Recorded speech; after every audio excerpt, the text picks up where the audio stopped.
Basics of centrifugal pump installation.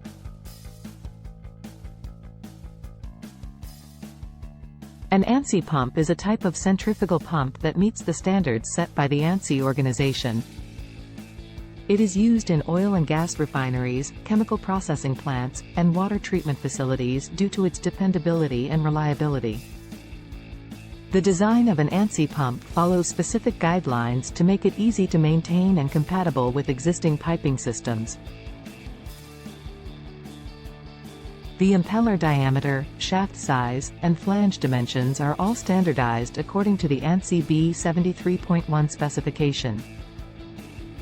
ANSI pumps come in different materials like stainless steel and carbon steel to fit into different applications. These materials help the pump last longer and resist damage from harsh chemicals or abrasive materials in the fluid. Installing an ANSI pump is complicated and requires technical knowledge. In this video, we are going to explore the basics pump installation.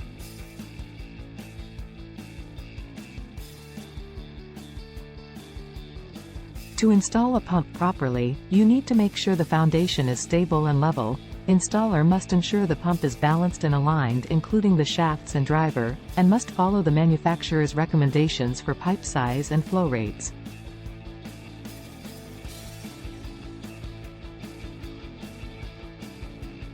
You also need to think about external factors like existing ground conditions, high and low temperature in the area, humidity, and vibration levels coming from existing rotating equipment. Installing ANSI pumps correctly is important for fluid handling systems to work well. If the installation is done wrong, it can cause expensive repairs or replacements and may shorten operability of the equipment. Technicians and engineers who work with fluid handling systems need to know how to install pumps properly to avoid problems happening in the unit.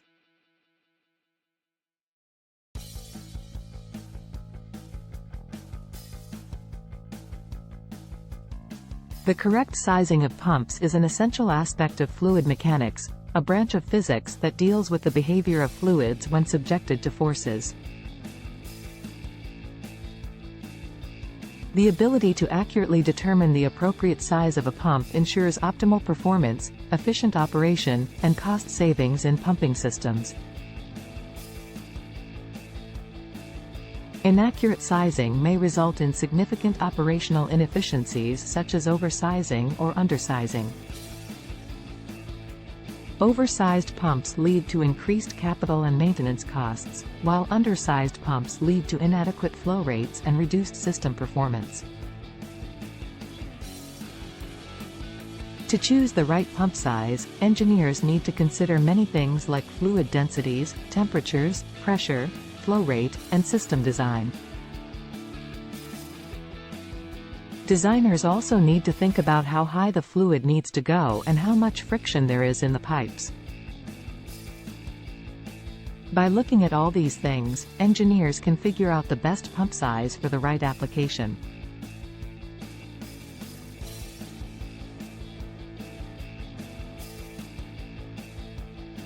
The pump foundation is a significant aspect in pump engineering and construction.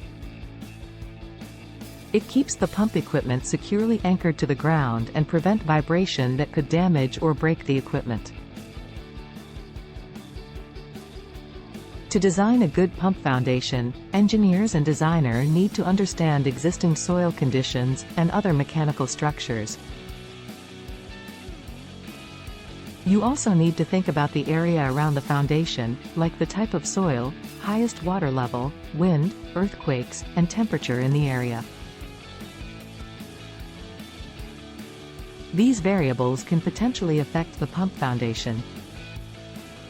Soil testing may need to be performed to gather the soil densities, which affects the size and concrete volume required for the pump foundation.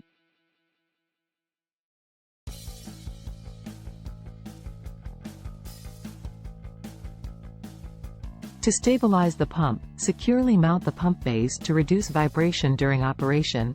a specialized material is applied to fill gaps between the pump's baseplate and foundation. This process is called grouting and is used in facilities where pumps operate continuously and experience high levels of stress. The selection of materials used in the grouting process depends on various factors including chemical resistance, compressive strength, and adhesion properties. In many cases, self-leveling epoxy grout are commonly used for this type of installations. Epoxy grout yields superior results in most cases, while cementitious grout is less expensive cost-wise.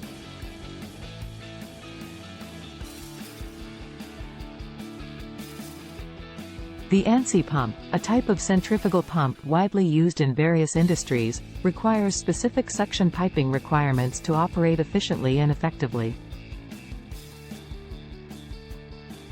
The design of the suction piping system must consider several factors, including the fluid properties, flow rate, pipe size and length, and the location of the pump in relation to the liquid source. To make sure the pump works well and does not starve water flow, the suction pipe should have the right size. The pipe should be at least one size bigger than the suction inlet, and an eccentric reducer should be used to connect it. The rule of thumb is to have a flooded suction with minimal head loss. The pump should be lower than the fluid source to keep pressure positive. Designing suction pipe sizes for ANSI pumps needed to be calculated correctly. A suction velocity of 5 feet per second to 8 feet per second has been proven to work well at most systems. Right on the discharge end, engineers and designers must ensure that components like isolation valves, check valves and back pressure regulators are installed for better isolation and operability. Engineers need to consider how much energy is lost due to friction in the pipe system.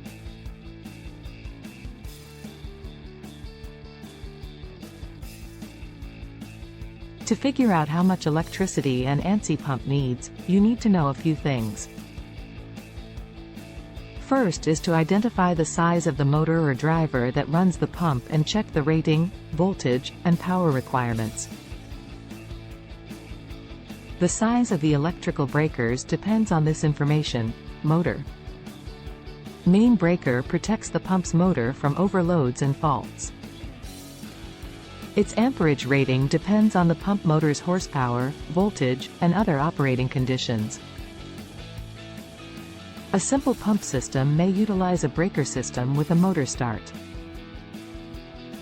Complex pump systems may add pump motor controllers like a soft starter or a variable speed drives to improve motor and pump controls. A larger motor requires a bigger electrical breaker to handle the extra power it uses. If the motor needs more voltage than normal household voltage, a bigger circuit breaker will be required. If the breaker is too small, it can cause the pump to trip and stop working, which can damage the pump, the motors and its parts. The size of the wires and conduits needed for the pump system will be based on the NEC codebook. The electrical system of a pump requires attention and a good understanding of electrical engineering.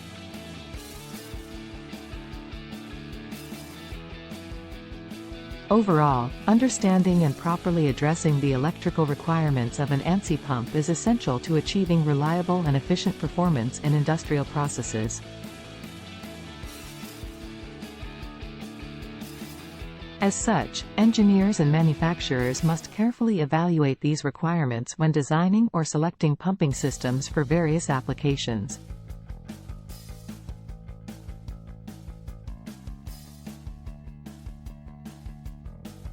ANSI pumps need to be commissioned properly to work well.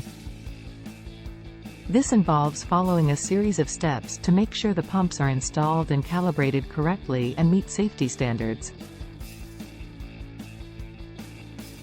A team of skilled technicians will work with the client to check and test the pump system components, like pipes, valves, and electrical connections. The motor driver shaft must be aligned with the pump shaft. Technicians may also look at oil levels or lube requirement prior to startup. After installation, the technicians will then carefully calibrate the pump to ensure that it is operating within its optimal range of performance. This will be checked against the pump curve. It also includes adjusting flow rates, head pressures, temperature controls, and back pressure regulators. Overall, careful attention to detail during each step of this complex process is essential to ensuring that ANSI Pumps operates at peak performance levels for many years to come.